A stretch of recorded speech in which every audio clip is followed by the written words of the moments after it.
think the backdrop here is first that within the wider Red Sea maritime space, there's been an increasing scramble for influence and control in this area.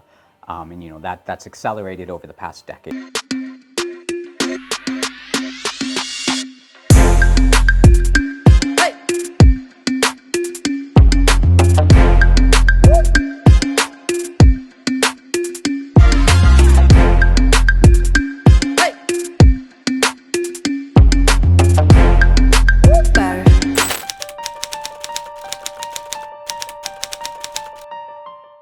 Sure. I think the backdrop here is first that within the wider Red Sea maritime space, there's been an increasing scramble for influence and control in this area. And that's accelerated over the past decade or so. And that's an important passageway, obviously, for commercial traffic, but it's also where the Middle East and the Horn of Africa intersect. And so it's not just attracting those countries, it's attracting countries at a higher level, or, at a global level, given how important of a passageway that is. So you already have that sort of scramble going on to some sense. And at the same time, you've had in the Horn of Africa at times where external actors have come into the region, but come with their own baggage and their own sort of interests and concerns, which has then come on top of existing fault lines within the Horn of Africa and exacerbated those fault lines or encouraged their local allies to take more maximalist positions.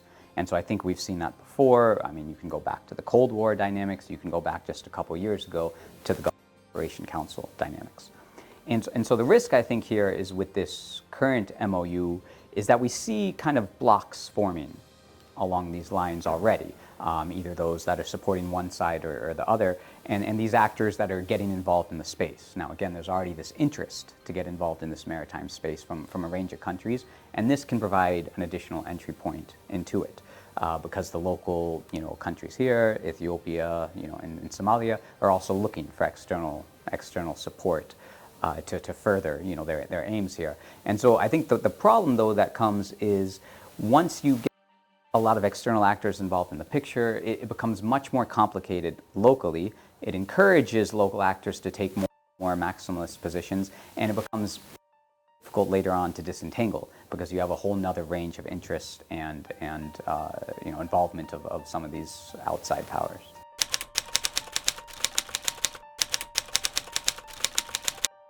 I mean, at one level, I think it makes sense because there's, of course, a power disparity at some level between Ethiopia and Somalia. So I think whenever there's sort of a difference of opinion or even a potential clash, it makes sense for Somalia to look for external allies, external support. And I think what the Somali government first was doing was going the diplomatic route and engaging a lot of the international organizations. We had an AU meeting, we had IGAD, we had the League of Arab States, we had a number of these forums where they were able to get statements of support. And I think we're moving into a bit of a different phase. That went maybe for 6 weeks or so, but it hasn't really gotten Somalia the result it wants, which is for Ethiopia to walk back that MoU. I think it has raised the temperature and raised some pressure on Ethiopia, but we haven't seen the change in. I think now Somalia is going the next step in terms of engaging some of these allies when it comes to security arrangements and security cooperation. And so at one level that makes sense. At another level, though, I always urge caution with too much external involvement in this region for some of the dynamics we talked about earlier. External actors always come with their own interests, with their own baggage, and sometimes they try to steer the picture in one way or the other. So I think that's a balance for the Somali government to have to achieve.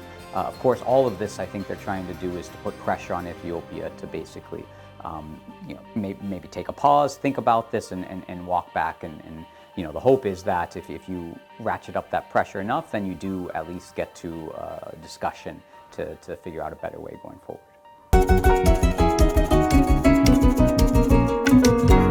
Member